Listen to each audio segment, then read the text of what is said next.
In this video, I just want to talk to you about how you can see your grades and also talk to you about how you can play with your grades within your online gradebook. And it will kind of help you see what you think your final grade could be within this class. So let me show you what I'm talking about. First of all, how to see your grades.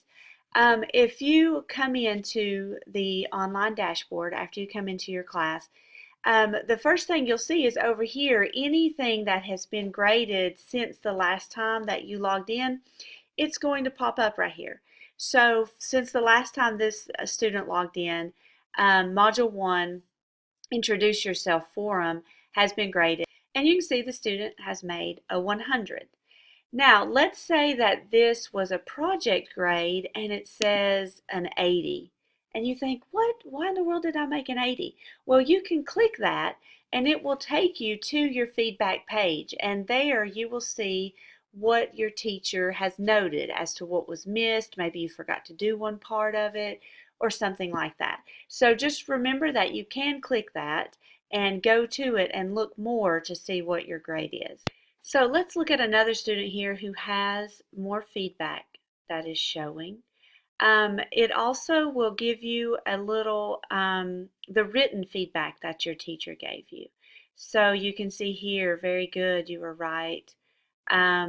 Great writing. You can get that information. But again, like I said, if you want to see something more, then click that and a new page will pop up that will show the feedback, the written feedback here. It will show what you submitted. Maybe this student got a bad grade and wants to resubmit the assignment, and I say this isn't good, and I gave him a 0 and I said you need to resubmit this assignment. This is where you can click and easily resubmit the assignment. But you always want to make sure that you take a quick look at all of your recent feedback, so if something is wrong, you can fix it and get a better grade. Oftentimes, what is wrong is maybe you've submitted a file that your teacher can't view, or maybe a link to a Google Doc and your teacher is not able to access it. Then he or she is going to put that information here. And if so, you need to look through that and make sure that you see it so you can go back and fix it. So you can get full credit for the work that you've done.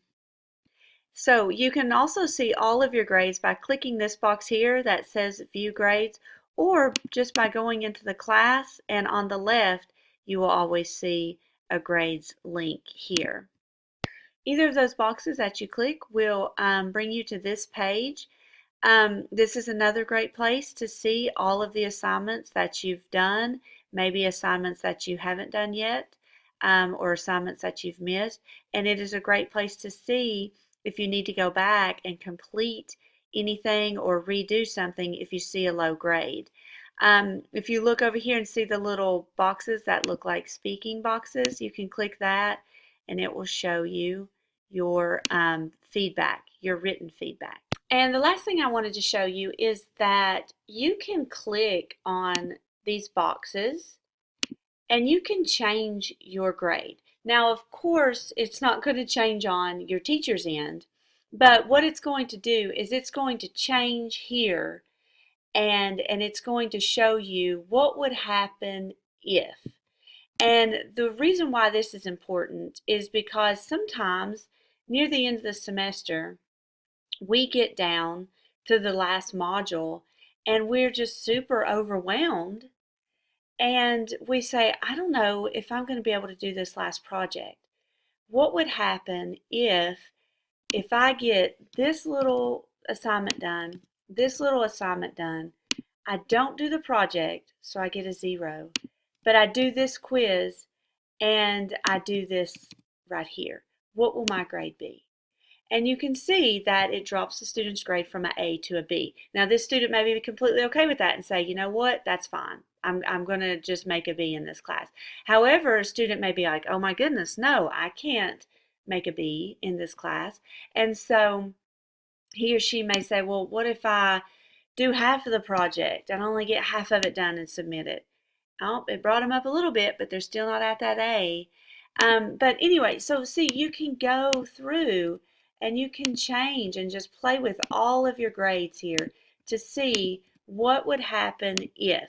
So let's say the student doesn't even do the final module, their grade will drop from an A to a C.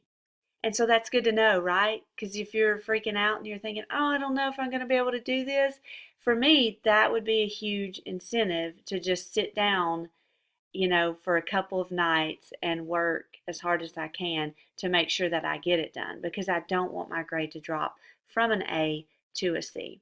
So, again, of course, like I said, it does not change anything in your teacher's grade book, but what it does is it just shows you what would happen if. And then when you want to take it back to what it was originally, you just click those arrows, takes off all of the information you put in, and see it takes you back to what your current grade should be and currently is in the grade book. Last thing I want to stress is if you ever have any questions about your grade, you should never hesitate to email your teacher and ask him or her about it. If you're ever looking at your grades page and let's say this right here is a 0 and there's no feedback and you submitted something and you were like, what? I thought that was pretty good. You should email your teacher immediately because we're not perfect and we could make mistakes, and that could have just been a mistake right there. I have once, instead of putting 100, I accidentally put a 10 in for a student and then hit forward, and so it recorded a 10 for that student who should have had a 100. Luckily, he emailed me and he said, Miss P, why did I get a 10 on this? And I said, I am so sorry. I did not mean to do that. So this is a big responsibility for you to keep an eye on these grades in all of your classes, online classes and classes within the classroom, because we're not perfect. Teachers are not perfect. We make mistakes, and if you ever have a question about a grade that you've gotten, you should always reach out to your teacher immediately.